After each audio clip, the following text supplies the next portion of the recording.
The NBA is sold as the highest level of basketball, the best talent, the fairest competition. But if you look closer, it's not just about basketball, it's entertainment. And when entertainment is the priority, the integrity of the game becomes optional.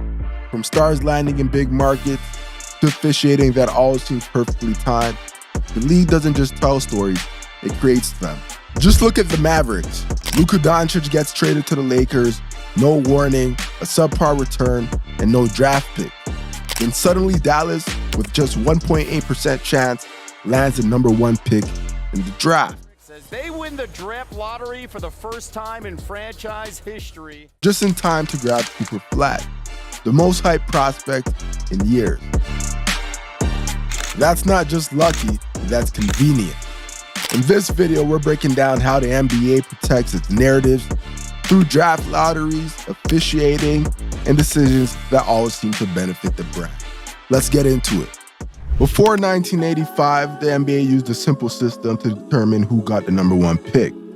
It was a coin flip between the two worst teams. The rest of the draft order based on reverse standing. But in 1985, that all changed. The league introduced its first ever draft lottery. Here's how the new system worked. Each non-playoff team had their logo placed in an envelope, and those envelopes were shuffled in a drum. Then, in front of a live audience, Commissioner David Stern pulled out the envelopes one by one. The idea was to make the process feel more fair, more random. But the very first lottery produced exactly the results the league needed most. The first team called, the New York Knicks. They landed the #1 pick and selected Patrick Ewing. Ready up, Patrick, there's confidence for you. So you will make a call to Ewing? Oh yeah, I'd like to speak to him, and it takes a little suspense out of who we're going to select, but You can buy that, okay? A generational talent and the perfect star to revive a struggling big market franchise. Some believe the Knicks envelope was frozen, so Stern could feel for it and randomly pull it out first. Others say it was slightly bent on purpose. Either way, the theory is simple. The league needed New York to win, and they did. That set the tone for decades of coincidences that all seemed to benefit the league's bigger picture. Like in 2003, when LeBron James was drafted by his hometown Cleveland Cavaliers, a team that desperately needed saving after years of irrelevance. Even LeBron himself recently joked on a Pat McAfee show that it wasn't just chance that he ended up in Cleveland. Cleveland got the #1 pick. I just don't think that was. What a coincidence! Don't you think? Wemby with the Spurs. Oh my God! Let's keep LeBron home. You know what? Patrick Ewing to the Knicks. You know, Derrick Rose to the Bulls. Like, I understand the assignment, guys. I had to make sure that, I had to do my part. Or in 2011, when the Cavs got the #1 pick to draft Kyrie Irving, right after Dan Gilbert publicly complained about the unfairness in the league with LeBron leaving for Miami. Then came 2012, when the New Orleans Hornets, or as we know them today, the Pelicans, recently owned by the NBA itself, won the top pick after being sold to a new ownership group. And now today, we have the Dallas Mavericks, just months after shockingly trading Luka Donaghy to the Lakers, without warning, without a bidding war, and for very little in return. The conspiracy? Well, the Mavericks helped boost ratings during a time when the NBA was struggling with viewership and fan excitement.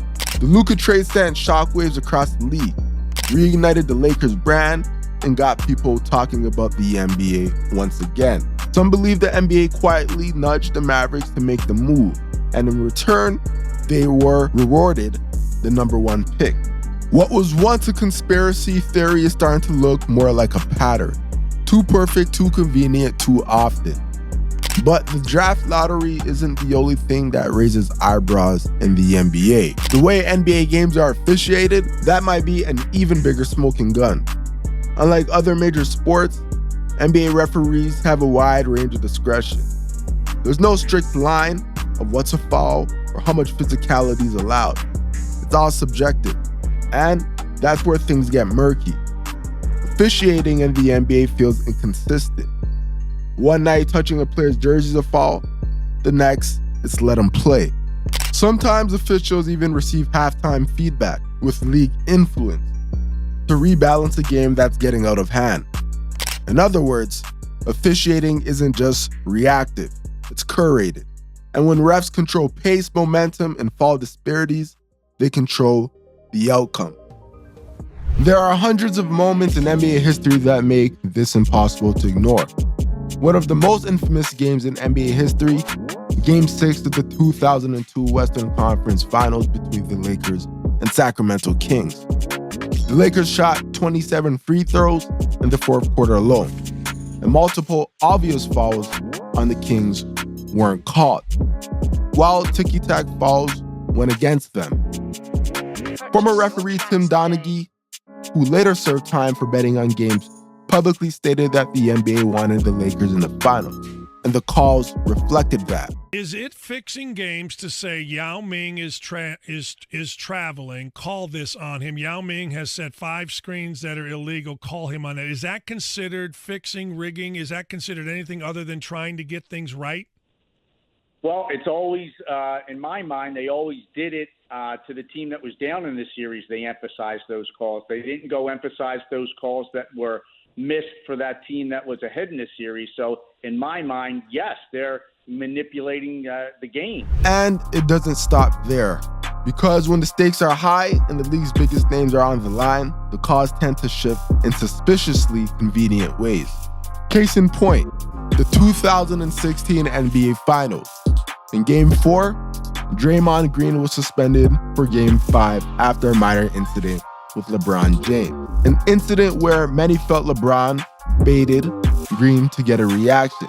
At the time, the Warriors were up 3-1 and looked unstoppable. Green's suspension shifted the momentum and helped LeBron and the Cavs pull off the first ever 3-1 comeback in finals history.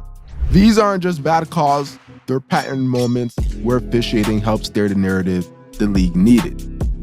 The NBA refs don't just call the game, they shape the story. The NBA is a business and drama sells. But when refs can manipulate pace, shift momentum, and control foul count with zero accountability, it's no longer just basketball. It's produced entertainment. It's easy to brush off the NBA's lottery coincidences and fishy officiating as conspiracy theory. But when the same kinds of outcomes keep happening, and when stars all seem to align at just the right moment, you start to realize there's more at play. The NBA isn't just a league, it's a storytelling machine. And the stories it tells, they're crafted to entertain. Because entertainment brings revenue.